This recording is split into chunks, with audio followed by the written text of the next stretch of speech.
Good morning everyone. Today I want to discuss about pulse code modulation system. So basically whatever source is available that is in analog form.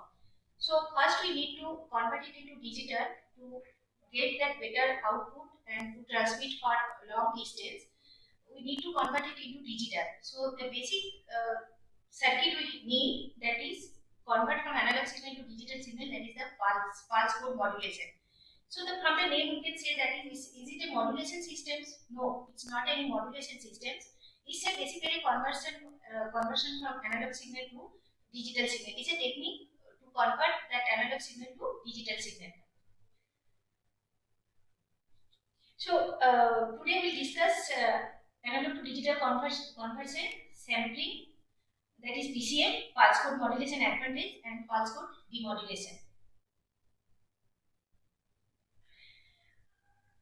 First, what is analog to digital conversion? So basically what I told that for long distance transmission of analog signals we need to digitalize it, and that is first came into the mind of that telephone company. Tho- tho- those people used that pulse code modulation systems to convert that analog signal to digital systems and transmit those digital data for long distance. And pulse code modulation, what you have within the pulse code modulation systems, we have the sampling and hold circuit, that is called the PAM. Quantization, that is the another process which used to digitize that analog signal to digital, and binary encoding and line or block coding.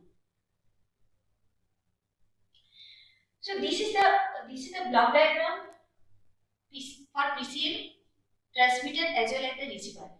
So PCM transmitter means this is from the sender side. After that we have the channel, and after that we have that receiver at the receiving end. In between the transmitter and receiver we have the transmission path. Within the transmission path, when you transmit for the long distance, so many noise may added with that, and signal get attenuated as well as that signal get distorted. So what is our aim? To receive that signal at the receiver, that is faithfully, that is distortionless and clean signal at the receiver, and we need to convert it into from the digital to analog, that is the function at the receiver. So first, this is the block diagram for the PCM entire transmitter, transmission path, and receiver. First, what you have in this block, source of continuous time message signal. So I told that normally whatever message signals are available which need to transmit from one point to another point, it may be through wireless channel, it may be through wired channel. So that almost maximum signals are in form of analog signal. After that, what we have, we need one low pass filter. So what is the function of this low pass filter? The function of the low pass filter is to basically make that message signals band limited. So that means it may happen that with the message signal it will consist of multiple number of frequency. So out of that particular frequency we need to transmit, so that all other frequency we can remove with the help of that low pass filter. So this is called the basically pre-filter, that is low function of the low pass filter, that other than the message signals, high frequency signals get eliminated with the help of this low pass filter. After, after that we have the sampler. So basically what is the function of the sampler? Sampler perform that sampling operation.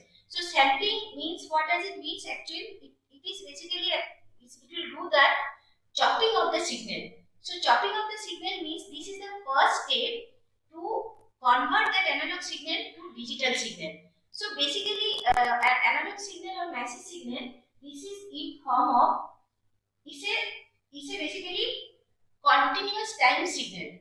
So after sampling process, we'll make it discrete time signal. Okay. So that means what we'll get, we'll chop that signal. So this is the continuous time signal, and we make it discrete time signal with the help of sampling process and with the help of sampler. So after that, what you have? Quantizer. There are different types of sampling processes are there. That is natural sampling, flat top sampling, sample and hold sampling. After that, we have after doing that, after making this discrete in time domain, we use that quantizer. So quantizer is another important block to convert analog signal to digital signal. So what is the function of that quantizer? So basically the function of quantizer is it will make that analog signal into this digital signal. But how it will work? It will work in that way. Analog signal means that is continuous value. That means what happened is a discrete in time, but amplitudes are continuous in nature. After quantizer, with the help of this quantization process, we make it discretize in amplitude level. So what does it mean? So it means that quantizer have some predefined discrete level, and any one of that continuous amplitude or any one of that value will convert it into the nearest quantized value. So that means what is the function of sampler? Sampler did that discrete time domain signal, and after quantizer will make that continuous valued signal to discrete valued signal. So this is the main function of the quantizer. After that, basically we have that encoder. What does it mean encoder? What is the function of encoder? The encoder will do that conversion of those discrete value into particular code. That means whatever and discrete levels are there, each value will be converted to that corresponding bits or corresponding digits, right? So that is the function of your encoder. So obviously if there are some number of quantized labels, predefined quantized labels are 8. So what will be the output of encoder? So each sample value will be converted with 3 bits number. So that means what? If there are 8 quantized value, 3, 4, 5, 6, 7, 8. So each quantized value will be represented by corresponding binary number. So we need 3 bits, 0, 0, 0, 0, 0, 1 up to 1, 1, 1. So in that way, each sample value will be converted to corresponding binary bits. So after that encoder, we will get a PCM signal that is in form of bits, in form of binary number. So after that, what happened? PCM signal applied to the channel input. So after that, these bits, this trail of bits will send through wired channel, send it to the receiver. But in between transmitter and receiver, it may have several kilometers. So what will do? What will happen when that trails of bits will pass through that channel? Due to channel distortion, that signal get attenuated and it may get distorted. So what happened? So that will at the receiver, whatever signal we will receive and we will decode it, convert it into corresponding message signal, we will not get exact message signal. So what we will do? We will apply some regenerative repeater. What is the function of regenerative repeater? Why we need this? So basically the function of regenerative repeater is to generate clean PCM from the distorted PCM. Okay, so and we put number of regenerative repeater in between transmitter and receiver, and that is totally depends on what is the distance between transmitter and receiver. Okay, so that is the distorted PCM signal produced at channel in output feed to the regenerative repeater.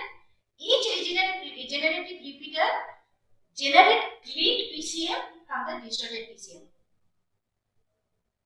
So basically we can say that signal get attenuated, so we can simply use that amplifier.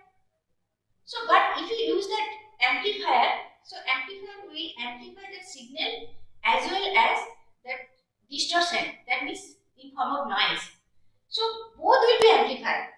So that means that is not our aim. Our aim is to get that original signal with desired amplitude so that we can recover the signal at the receiver. So in that way, there is certain difference between the regenerative repeater and amplifier. And regenerative repeater is not the amplifier. It will basically remove that noise from the distorted PCM and it will generate the clean PCM. That is the function of the regenerative repeater. So after that, there depends on the distance, we will put the number of regenerative repeaters. So output of the regenerative repeater basically regenerated PCM signal applied to the receiver. Now this regenerative signal fed to that this circuit. So this is basically your receiver circuit. So here we have the final channel output and regeneration circuit. Then we have the decoder. So regeneration circuit means if any again any noise, any distortion is there, that will be removed by the circuit. And after that we have the decoder. So what is the function of decoder? Function of decoder is that is actually this is the here the input in form of bits. So function of decoder means it will convert that bit into corresponding particular amplitude. So each bit, whatever it is there, 0, 0, 0 or 0, 0, 1, 1, 1, 1. So for each case, we will get some amplitude, and after that, this is some value actually we will get, some voltage we will get, and that voltage, that each voltage will fed to that reconstruction filter. So what is the function of reconstruction filter?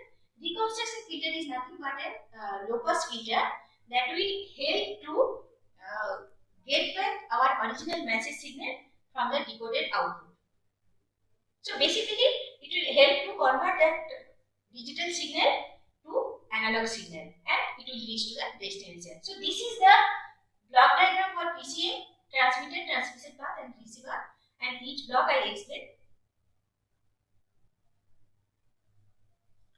So now transmission of analog signal. So now just I want to give you one idea, that is here we didn't use this last slide.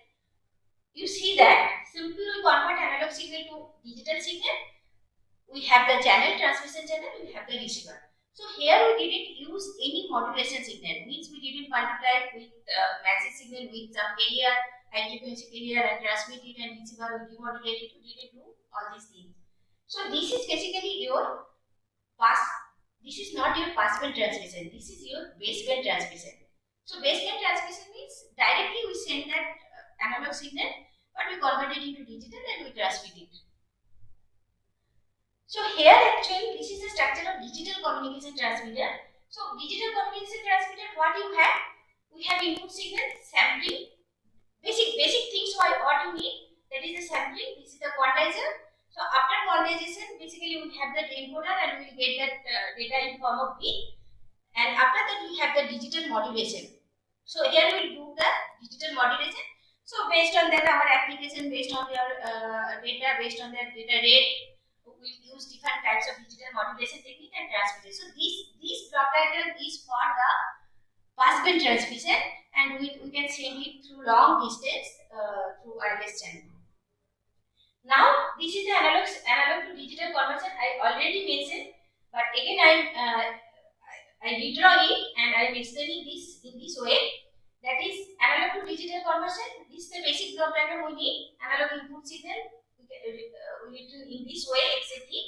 Sampler circuit, that is basically chop the signal. The XN means that is your discrete in time. So this is basically XT means that is continuous in time and XN means that is discrete in time. After that we have the quantizer. So output of the quantizer basically we get that quantized signal that already I explained. So quantized output signal we get it from the output of the quantizer. Now I come to the I just want to mention some point about the sampling. So sampling, I already told, sampling means it's a conversion from an continuous in time to discrete in time signal. So this is very important block for conversion from analog signal to digital signals. But some points we need to remember to get faithful transmission of or faithful conversion of analog signal to digital signal. So we have, what does it mean, the faithful?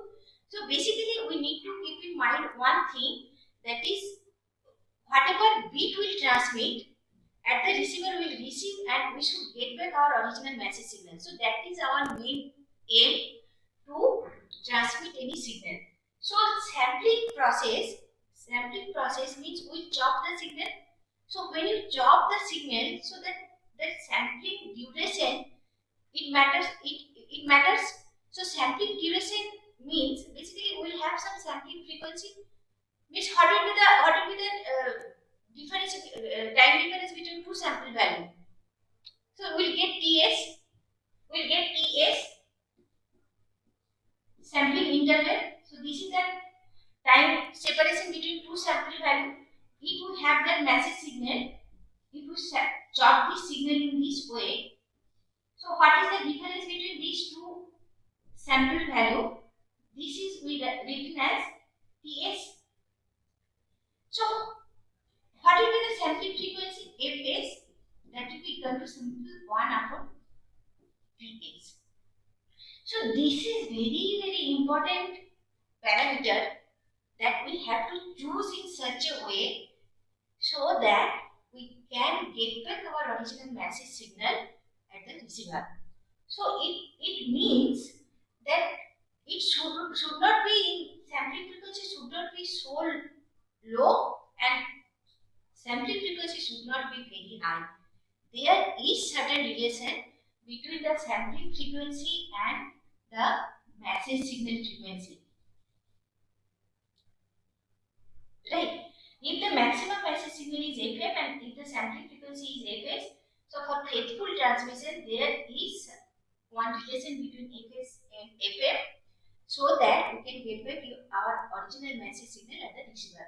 So sampling is the process of converting continuous time analog signal Xa into discrete time signal with particular intervals. So now I come to the Nyquist theorem. What is Nyquist theorem? That I already mentioned. There is certain relation between Fs and Fm. So that is the Nyquist theorem. So Nyquist theorem is in two folds. One is Nyquist interval, another is the sampling frequency or Nyquist frequency. So actually both it's in two-fold, means it's in two form, but basic things are same. Sample value means the value of the function at the sampling point, and sampling interval is Ts. If the maximum sampling frequency is Fs, so sampling interval will be Th will be 1 upon Fs.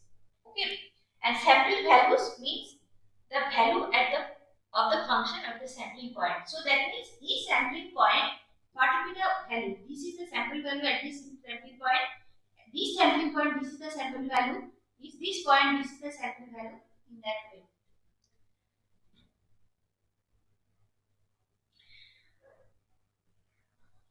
So that I already mentioned that analog to digital conversion, first sampling is required, and I'll come to that relation.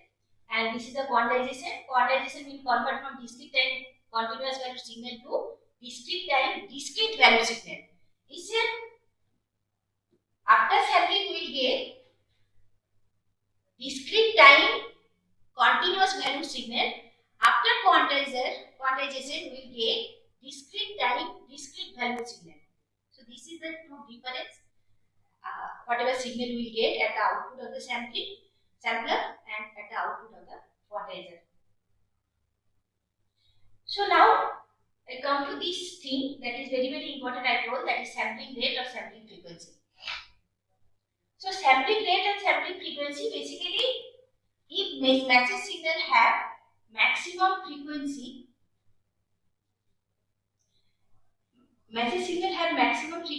FM, and sampling frequency is Fs. So what is the relation between these two? So Fs should be greater than equal to twice Fm, or you can write it F max. Why we write it in form of maxima? So message signal may contain 2-3 frequency signal. So out of these 2-3 frequency signal, we have to always consider that the maximum frequency, and sampling frequency always will be Fh always will be greater than equal to twice Fm, F max.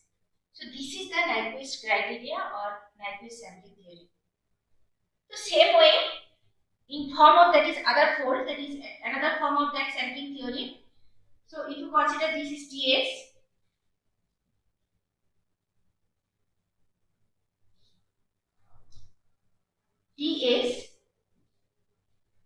Ts will be less than equal to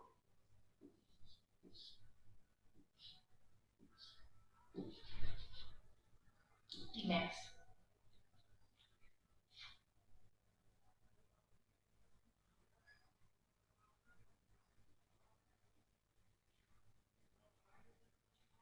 Sorry.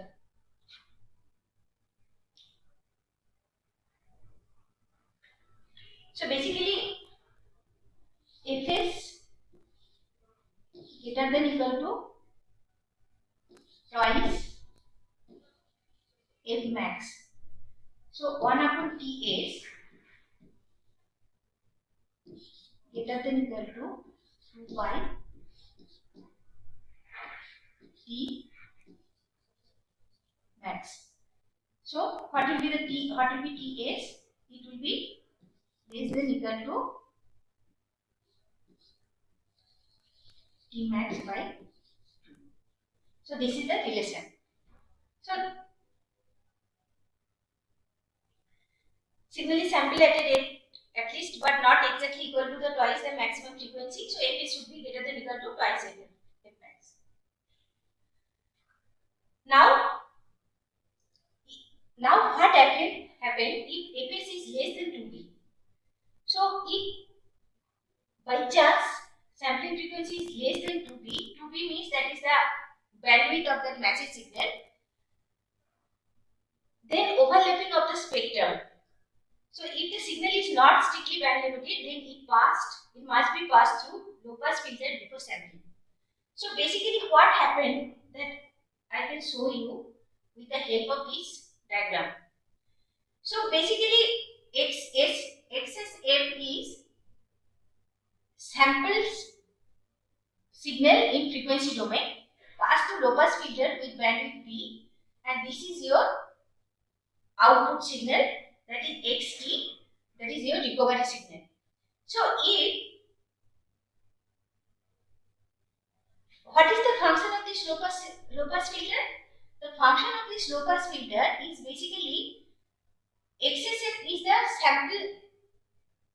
sampling signal, the frequency domain sampling signal that is passed to low pass filter, will get it XF. So passed to low pass filter which have that bandwidth B, so that is from minus B to B. So this part only will select by this low pass filter, other high frequency component will be removed by this filter. So output of the low pass filter actually will get only that message signal, that is XL, that is in frequency domain.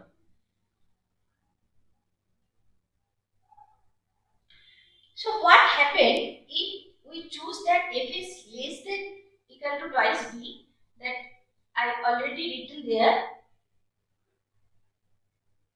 If Fs is less than 2b, that is aliasing effect will occur. Aliasing will occur. So what does it mean? With the help of this, we can explain that if Fs is less than 2b, so what happened that all sample value will be converted into the frequency domain, so they will overlap to each other. So overlap to each other means here actually this is your Fs, this is B, this is minus B, so this will be Fs plus B, this will be Fs minus B. So this B point and Fs minus B, this actual Fs minus B is less than B. But it should not be like, so that means this part is overlap to each other.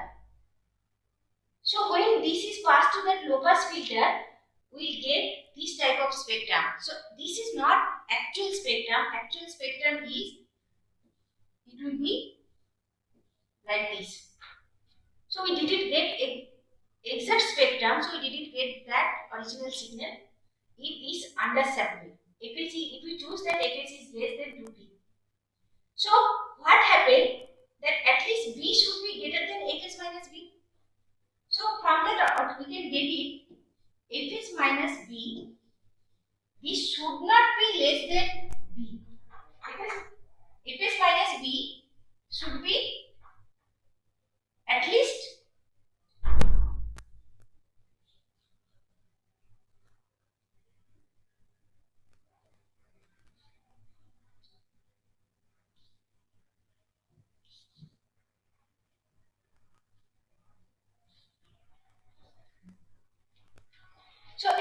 B should be equal to Fs minus B or B greater than Fs minus B.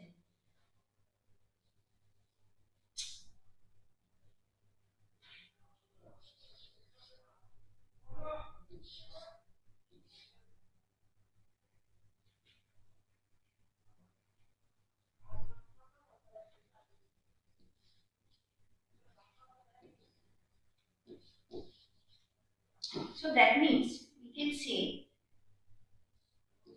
2p. So this is basically massive signal frequency. So signal frequency B means bandwidth will be 2p.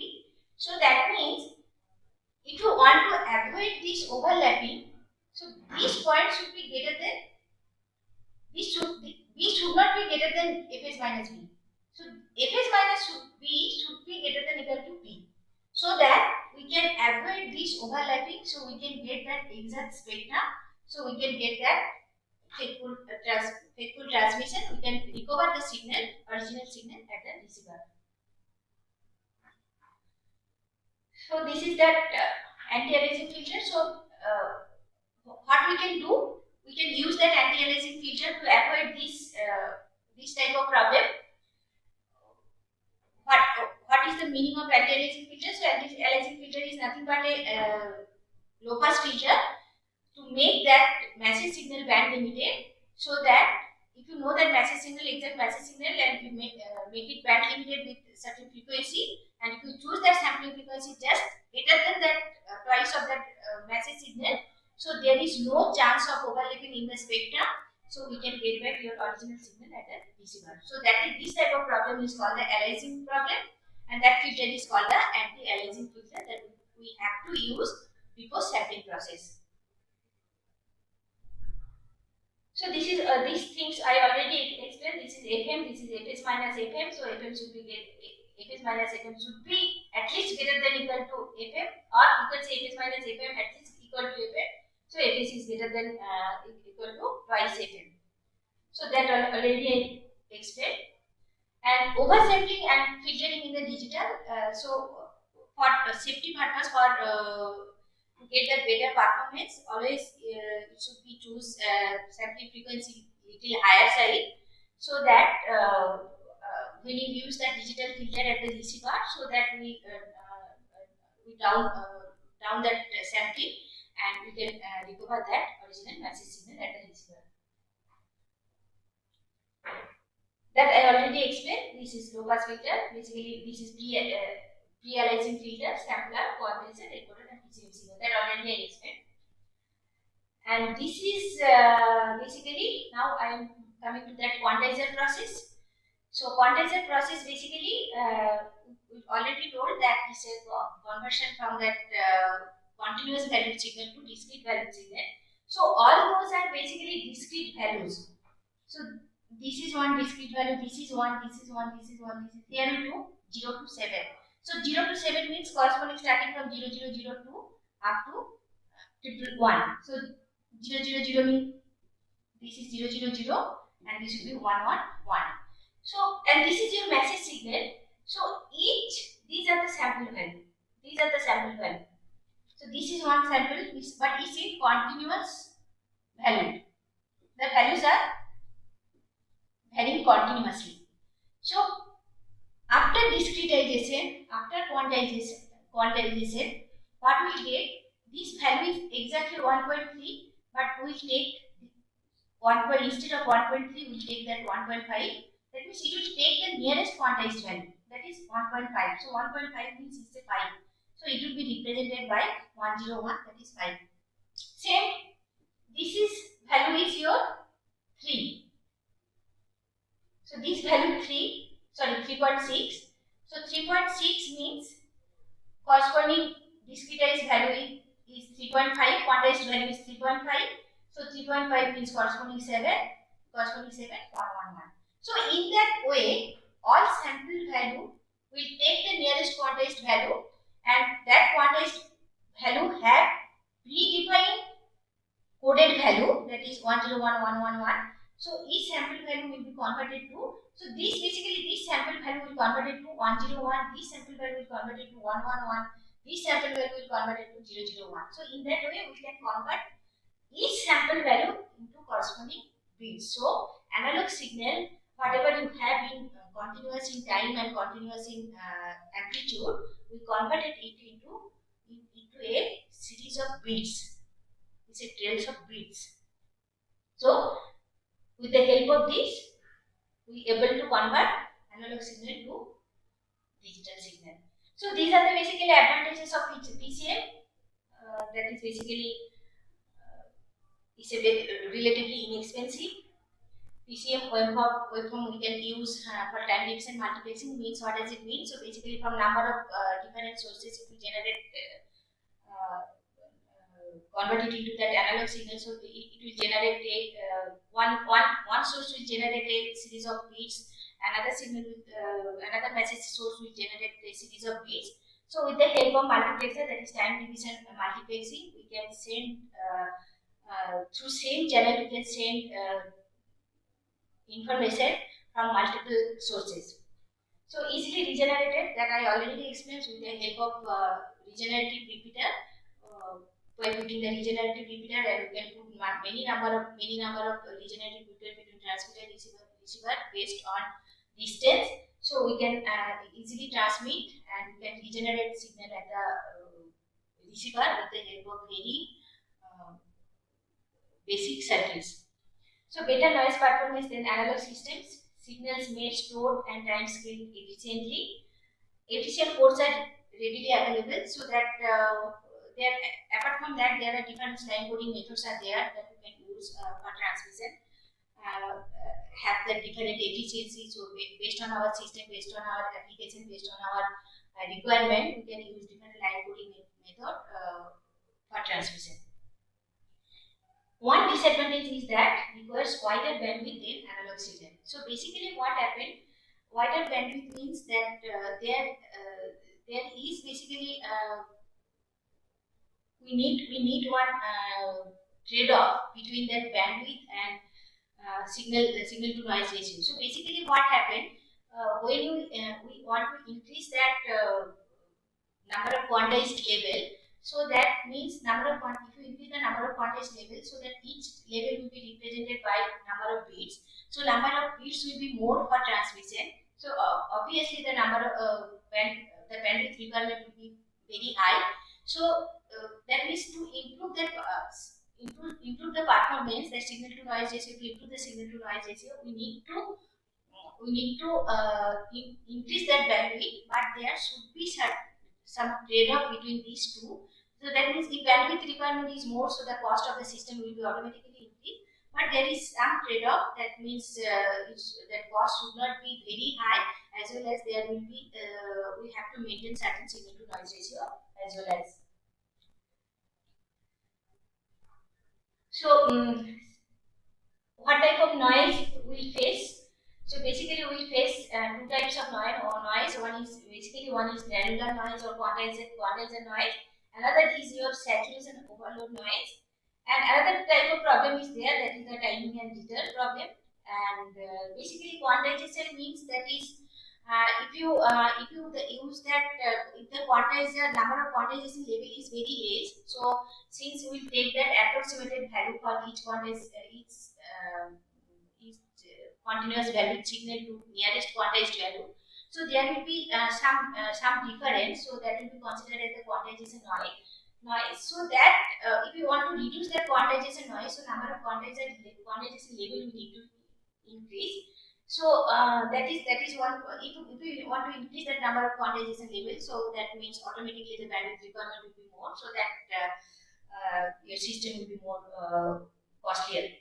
So that is one problem. Another is that if the signal have very high amplitude, so if the quantizer level is not adequate, that means so there will be use noise will be there with the maximum sample value. So that is another type of problem. And timing jitter basically is if the sample value has shifted due to some delay, due to some transmission delay, so that may cause some error into the system. And channel effects, already the channel may have some noise, it will introduce some noise, and decibel interference is also introduced when it transmit through channel. So that is already I discussed that signal to quantization and noise, that we will discuss in details next.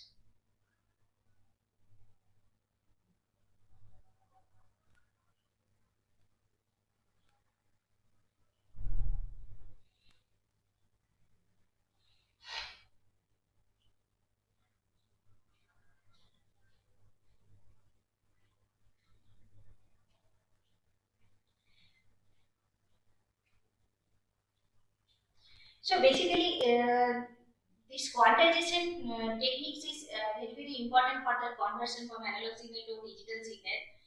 So I already mentioned that signal to noise ratio it should be adequate to get back your signal at the receiver. So that means the quantization noise should not be should not be more, so that signal to noise ratio should be less, so that performance will be automatically will not be that much good.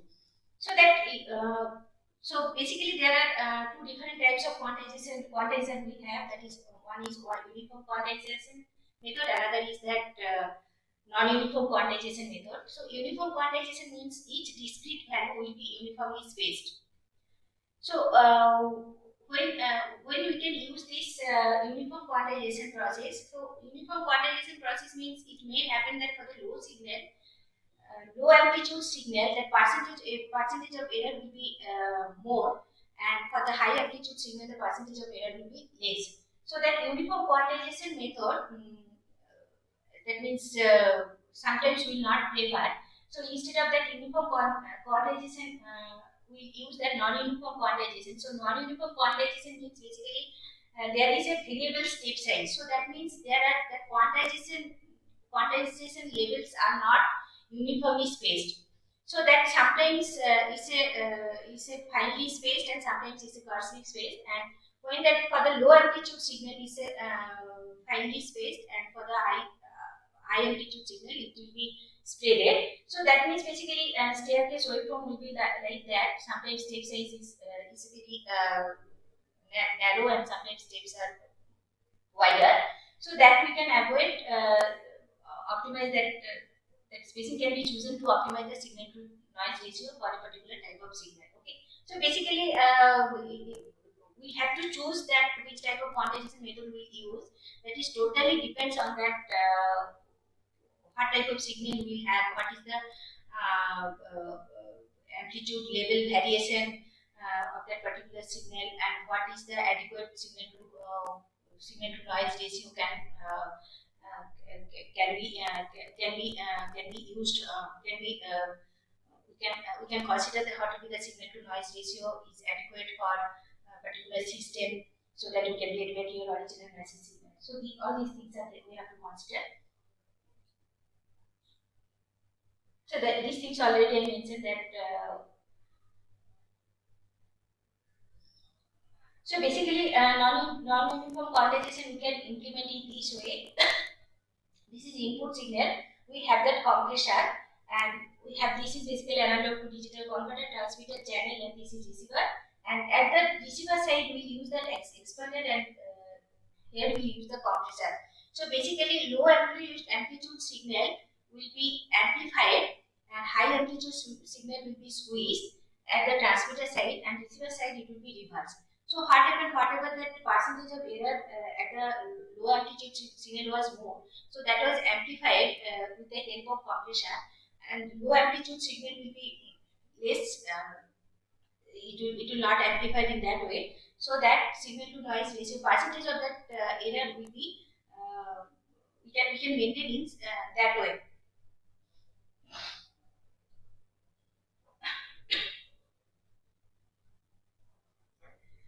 So there are basically two types of compounding techniques are there. One is Mueller compounding, one is Taylor compounding.